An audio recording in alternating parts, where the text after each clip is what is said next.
Amish people cannot elope, and I did not know what the word elope was until after I left the Amish, although I used to wish I could elope when I was Amish. I didn't actually have someone that I wanted to marry, I just didn't want to do an Amish wedding, so I always thought I wanted to get married at a courthouse or something where I didn't have to plan an Amish wedding, because those Amish weddings are a lot of work, and in my opinion, it's too much work and it's kind of unnecessary. Their weddings start at around 7 or 8 in the morning, and they don't end until midnight, and they serve 3 meals that day to over 200 people in most weddings, and then they always serve a midnight meal to the young people too, which is just crazy if you think about it. And one of the desserts they always serve for supper is jelly rolls, which they usually have plain jelly rolls with some kind of flavored filling. Then they have pumpkin jelly rolls and oftentimes coconut jelly rolls. Today we're making the pumpkin jelly roll. It's really simple. You need sugar with cinnamon, and then I'm adding flour. You need to sift everything together. I also added baking soda in here so it can rise. And if you have a good sifter, you don't need to do this, but I don't have a good sifter. There are sifters at Walmart that I do not like. They're the ones you crank. I want the ones that are like old-fashioned where you like squeeze the handle. That's my favorite sifter, and I can't find it anywhere. Amish weddings are always on Tuesdays or Thursdays, so whenever they make these, they usually make them 2 days before the wedding, or if it's on Tuesday, they would make it on a Saturday because they don't work on Sundays. And then they would usually make the filling the same day that they make the jelly rolls, and then they wouldn't fill them and roll them up until the day of the wedding, where they have a whole gang of young teenage girls that aren't married yet to help them get the food ready. If you're in that category, you're called a table waiter, and you're usually related to the bride or groom somehow. Those weddings also cost a lot of money, and my parents weren't very rich growing up, so I did not want to do a wedding like that. I almost forgot, but we're going to add some salt to that dry ingredients too. Now these things are really simple to make. You just mix everything together and then bake it. I'm going to add pumpkin, and we always had our own pumpkin growing up because we had a pumpkin farm, so we always canned a bunch of them. Now we also add our eggs in there, and then last our vanilla, and you can measure it, but I'm not going to. Then you just beat everything together really well, and I'm using a whisk because I don't want to ruin my egg beater, because I love my manual egg beaters, but they are not made for this heavy duty stuff. Now whenever the Amish made these for their weddings, they made at least 15 of them, so you can assume they had a lot of cookie sheets. They usually borrowed cookie sheets from the neighbors to use over the wedding.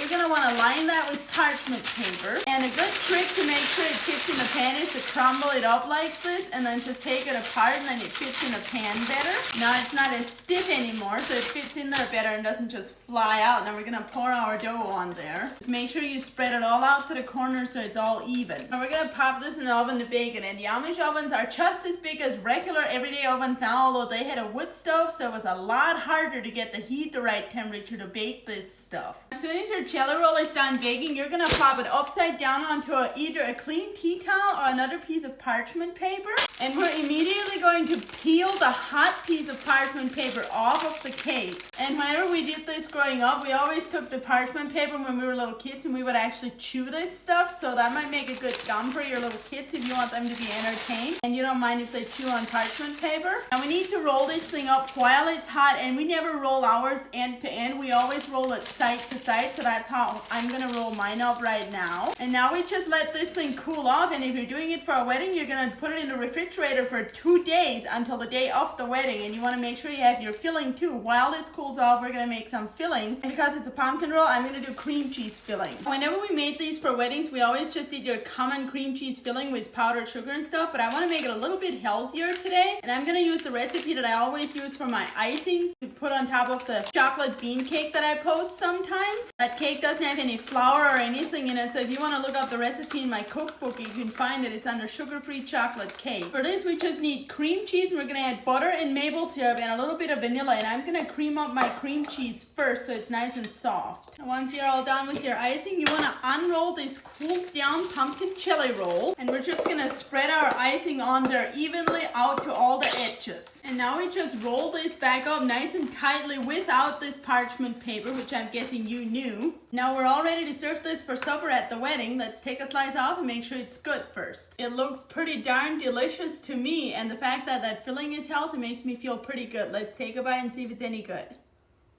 This is divine. This would have been the best part of an Amish wedding, definitely. It's nice and moist and it is so delicious and so easy to make. If you want to try this recipe and try making some chili rolls for an Amish wedding or anything, the recipe is in my Amish cookbook on my website socialsbylavina.com, which is linked in my profile or in the caption depending what platform you're on, or you can just type it into your search bar. Enjoy!